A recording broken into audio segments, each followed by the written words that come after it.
Viens mon amour, viens mon amour, viens, viens. Oh, oh.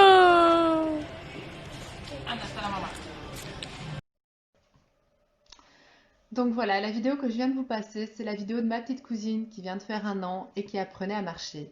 Comme on a pu le voir sur cette vidéo, elle apprenait à marcher, donc elle s'est pas dit un jour, allez, je me mets debout, je commence à marcher, ça va aller tout seul. Non, elle a commencé petit à petit à marcher et ce qui devait arriver est arrivé, elle est souvent tombée. Et c'est justement de ça que je vais vous parler aujourd'hui. Je vais vous parler des choses qui pourront nous faire tomber dans nos vies, des choses qui pourront être des échecs ou des épreuves à nos yeux dans nos vies. Ouvrons nos Bibles et allons chercher des histoires d'hommes dans la Bible qui ont vécu des échecs. Donc je suis partie chercher dans la Bible des hommes de Dieu qui ont aussi chuté durant leur marche avec Dieu, qui ont pu vivre des échecs ou ce qui à nos yeux pourrait nous sembler être des échecs. Le premier auquel j'ai pensé, c'est Joseph. Joseph, c'est un jeune homme qui va raconter à ses frères qu'il a fait un songe dans lequel il sera quelqu'un d'important. Cette histoire-là, on peut la retrouver dans Genèse 37, 5, 11. Seulement, ça crée la jalousie auprès de ses frères et ses frères décident de le vendre. Déjà là, Joseph aurait pu se dire, mais moi j'ai rêvé que j'allais être quelqu'un d'important et maintenant je suis vendu comme un esclave et je me retrouve dans la maison de Potiphar. Déjà, à ce moment-là, il aurait pu remettre en doute le songe qu'il avait reçu. Une fois vendu dans la maison de Potiphar, Potiphar a confiance en lui, lui donne autorité sur sa maison et gère toutes les affaires de Potiphar. Et donc là, Joseph aurait pu se dire, eh ben ça y est, mon songe il est réalisé parce que maintenant je suis quelqu'un d'important, je gère les affaires de quelqu'un d'autre. Sauf qu'il ne s'attendait pas à la suite. La suite, c'est que la femme de Potiphar l'accuse de vouloir coucher avec elle et il se retrouve en prison. Alors déjà là, la vie de Joseph commence à devenir une vraie montagne russe. Il est chouchou de papa, détesté et vendu par ses frères, maître dans la maison de Potiphar, en prison parce qu'accusé de vouloir coucher avec la femme de Potiphar, et maintenant il doit se dire quoi? Il est en prison et il peut très bien se dire, mais en fait ma vie elle est finie. Parce que j'avais rêvé que j'allais devenir quelqu'un d'important, ça s'est réalisé parce que je gérais les affaires de Potiphar, mais maintenant je suis en prison, maintenant c'est fini. Sauf que le plan de Dieu ne s'arrête pas là. À nos yeux peut-être, à nos yeux ça peut être un échec, à nos yeux notre vie peut nous sembler finie, mais le plan de Dieu ne s'est pas arrêté là. Malgré tout ce qu'il vit, Joseph reste fidèle à Dieu. Et Dieu, dans chacune des épreuves de Joseph, est toujours avec lui. Plus tard, Pharaon fait un rêve et il cherche à voir la signification de son rêve. On lui amène Joseph et Joseph la lui donne. À ce moment-là, Pharaon reconnaît que Dieu est avec Joseph et il l'établit sur toute sa maison. Ce qui veut dire que toutes les décisions passaient par Joseph. Il fallait que Joseph soit d'accord. Une famine arrive dans le pays et les frères de Joseph, qu'il avait vendu des années auparavant, viennent près de Joseph pour lui demander de la nourriture. Et à ce moment-là, Joseph leur répond quoi? On peut trouver ça dans Genèse 50-20. Vous aviez médité de me faire du mal, Dieu l'a changé en bien pour accomplir ce qui arrive aujourd'hui, pour sauver la vie à un peuple nombreux. Donc c'est là qu'on peut voir qu'en fait, finalement, le plan de Dieu s'est accompli dans la vie de Joseph. Nous pourrions nous mettre à la place de Joseph un instant. Comment aurions-nous réagi dès le premier échec de notre vie en étant vendus en tant qu'esclaves? Comment aurions-nous réagi après la trahison de nos propres frères? Comment aurions-nous réagi en voyant que dans chaque situation, nous donnons le meilleur de nous-mêmes, nous restons honnêtes, mais que nous sommes traités injustement? Aurions-nous commencé à frôler avec l'honnêteté? Aurions-nous continué à faire confiance et à être fidèles à Dieu? Aurions-nous baissé les bras en prison en nous disant que sûrement nous étions déjà établis sur des richesses, celles de Potiphar, que le songe s'était accompli, parce qu'on ne connaît pas le futur, Dieu seul le sait, et une fois en prison, penser que notre vie n'a plus de sens, alors que Dieu, lui, voyait des choses encore plus grandes pour nous? Quand nous regardons l'histoire de Joseph, nous pouvons voir qu'il y a des échecs qu'on subit dans nos vies. Joseph avait beau donner le meilleur de lui-même dans chacune des situations, il subissait des échecs. Mais il y a aussi un autre type d'échecs. Ce sont des échecs dus à nos actes.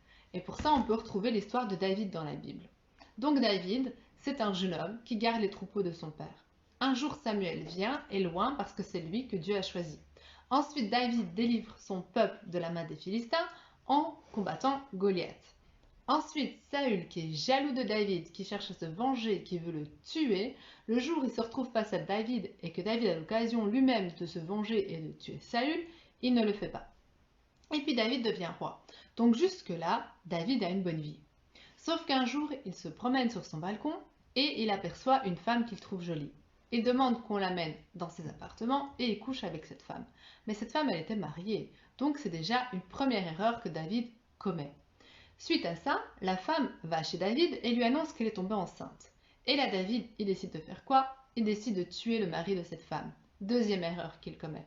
Après un adultère, il commet un meurtre. Et évidemment, Dieu avait tout vu. Il envoie Nathan pour dire à David ce qu'il avait fait. De là, David, il demande pardon à Dieu, mais le premier enfant de cette union entre David et Bathsheba meurt, et ensuite, ils ont un deuxième enfant qui est Salomon. Nous pourrions nous mettre à la place de David un moment. Nous avons une bonne vie, et puis nous désirons tellement quelque chose que nous commettons des erreurs.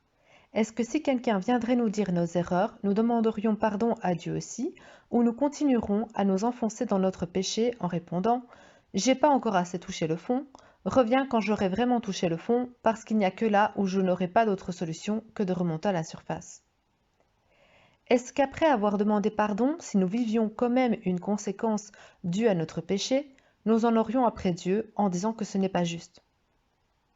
Est-ce qu'après avoir fauté, nous nous serions dit « Oh, au point où j'en suis, ce n'est pas une bêtise de plus qui fera que… » Toutes ces questions qui au final n'en est qu'une.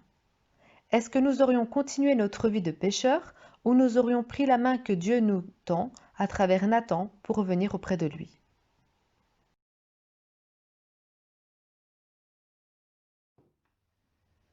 Quand nous regardons ces exemples dans la Bible, nous pouvons faire un parallèle dans nos vies. Nous pouvons subir des échecs, être en échec scolaire parce que nous avons été malades toute l'année, ou bien se dire qu'on subit un échec familial parce que nous avons manqué d'amour d'un parent suite à un divorce. Mais nous pouvons aussi voir qu'il y a des échecs dus à nos actes. Par exemple, être en échec l'année scolaire tout simplement parce que nous n'avons pas étudié. Pourquoi vivons-nous des échecs? Dans la vidéo de ma petite cousine où elle marche que je vous ai montré au début, on peut voir qu'elle subit des échecs dans sa marche. On peut voir qu'elle marche mais qu'elle tombe. Mais ces échecs lui font prendre conscience de quelque chose. Elle peut voir que quand elle tombe, elle peut se relever. Elle va prendre conscience qu'elle va devoir s'appuyer sur ses jambes et ses jambes vont se fortifier et ça va la faire évoluer dans son apprentissage de la marche. Et ça peut être pareil pour nous. Quand nous vivons des échecs, quand nous subissons des échecs, nous pouvons nous fortifier et nous pouvons décider d'évoluer. Quand nous vivons des échecs subis, Jésus lui-même a vécu des tribulations sur cette terre et il nous avait avertis, il nous avait dit de nous préparer. On va aller chercher deux passages dans la Bible. Nous pouvons lire dans Jean 16, 33 « Je vous ai dit ces choses afin que vous ayez la paix en moi. Vous aurez des tribulations dans le monde, mais prenez courage, j'ai vaincu le monde. » Nous pouvons aussi trouver comme passage dans la Bible 2 Thessaloniciens 1, 4. Aussi, nous glorifions-nous de vous dans les églises, à cause de votre persévérance et de votre foi au milieu de toutes vos persécutions et des tribulations que vous avez à supporter.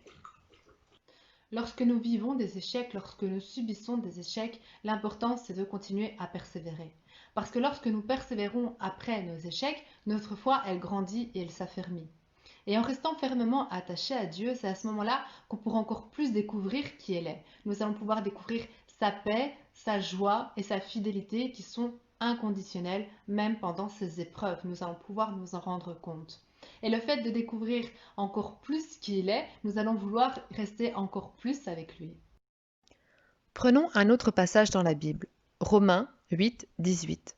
J'estime que nos souffrances du temps présent ne sont pas comparables à la gloire que Dieu nous révélera. Que nous soyons chrétiens ou pas, sur cette terre, nous allons tous subir, nous allons tous vivre des échecs.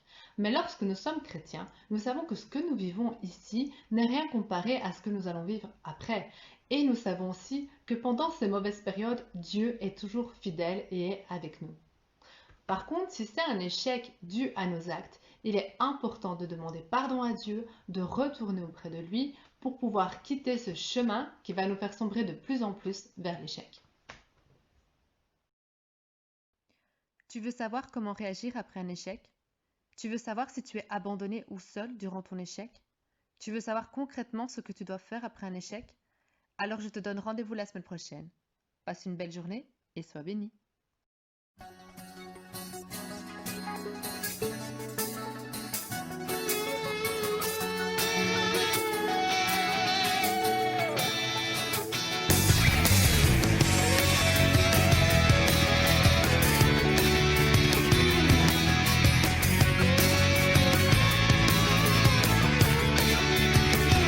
Je viens vers toi, déposer ma vie dans tes bras, je m'abandonne et crois que tu veux te servir de moi, aussi je ne crains pas.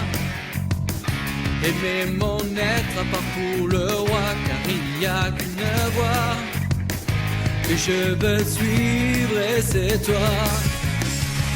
Jésus, que jamais tes promesses en moi demeure, que je ne les délaisse pas, que ta vision s'accomplisse pour moi. Jésus, que jamais tes promesses en moi demeure, que je ne les délaisse pas, que ta vision s'accomplisse pour moi.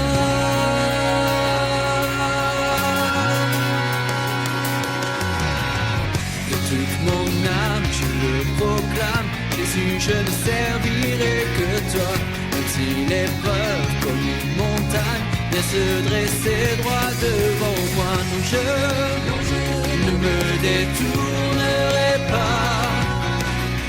Je marcherai toujours dans tes pas.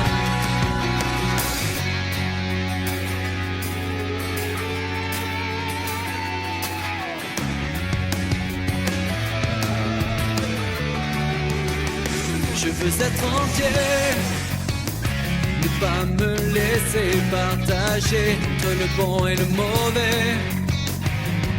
Mon choix est fait, je veux me réserver et recevoir ta sainteté pour t'offrir un cœur consacré, préservé de toute impureté. Jésus, qu'à jamais tes promesses en moi demeure, que je ne les délaisse pas, que ta vision s'accomplisse pour moi. Jésus, qu'à jamais tes promesses en moi demeure, que je ne les délaisse pas, que ta vision s'accomplisse pour moi.